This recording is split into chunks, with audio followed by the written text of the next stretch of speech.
Yan mga sir, bali dito tayo sa ano nga bang pangalan dito sir? Altachira sa GMA, Altachira Homes. Bali tinawagan ako ng isa sa paluri ko si sir. Sir. Bali itong Toyota Corolla niya, bali napatawag siya sa akin kasi 3 weeks na daw na hindi umandar eh. Kasi pag ini-start niya, bigla na lang nawala ng kuryente yung sa spark plugs. Yan ito. Walang nalabas na kuryente, pero malakas ang redondo hanggang sa nalubat na lang yung battery niya kaka-start. Ayaw umi-start. Nangyari, pagdating ko dito, pinastart ko sa kanya, tinisting ko, walang nalabas na kuryente sa spark plugs. Yan. Tapos nung chinik ko dito, ito, yan. Itong connection niya sa ignition, yan. Nakabunot pala. 3 weeks nang nakabunot, kaya hindi mapandar ni sir ng 3 weeks. Yan, ito. Nung sinaksak ko yan, nung pinabit ko, ayan. Tapos pinastart ko kay sir, 1 click.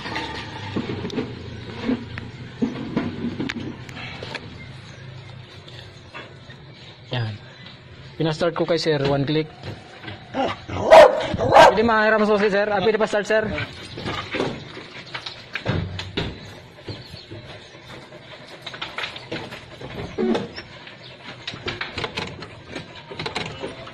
Yan.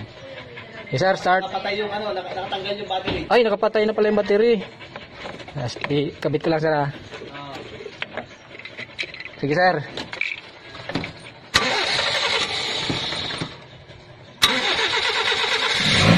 Yun.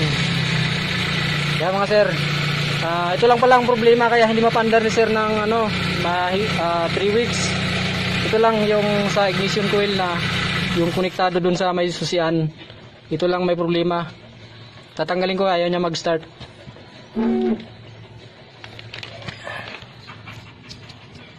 Sige sir, start sir. Ganyan ang mangyari pag nakatanggal mga sir. Ganyan mangyari. Malakas yung redondo pero ayaw i-start yung sasakyan. Yan, isaksak ulit sir ha. Talaga sir ha. Yan. Sige sir. Yan. Baka sakaling mangyari sa inyo mga sir ganito na bigla na lang nawala ng supply kuryente yung spark plug nyo. Check nyo dito sa may konektado yan sa solenoid dito sa distributor. Papasok doon sa ignition coil. Yan. Ngayon gagawin ko mga sir kasi maluwag yung socket kaya natanggal. Jampiran ko siya dito. Yan, yung dalawang wire na i-shortcut ko dito para hindi na mamatayan si sir sa daan. Update ko mamaya pag naalagyan ko na mga sir. Yan, ayos na mga sir. Ito nalagyan ko na lang ginamper ko para hindi na once na lumuwag yung socket, at least may connection pa rin dito sa damper. Yan, yung dalawang linya. Ayan, under na Ang bihira. 3 weeks sir, 3 weeks. 3 weeks na hindi na pa-under ni sir. Yan, si Sir Boogie 3 weeks na hindi nagagamit ni sir. Yun lang pala ang problema ito. So, kayang-kaya pala gawin ni sir kung nag-video call na lang pala kami. Yan. Yun lang mga sir, baka sakaling mangyari sa inyo yung ganon na bigla na lang nawala ng kuryente yung mga spark plugs nyo, dito nyo lang i-check mga sir, sa basic muna bago kayo magpunta sa malaliman na problema. Yun lang mga sir, maraming salamat.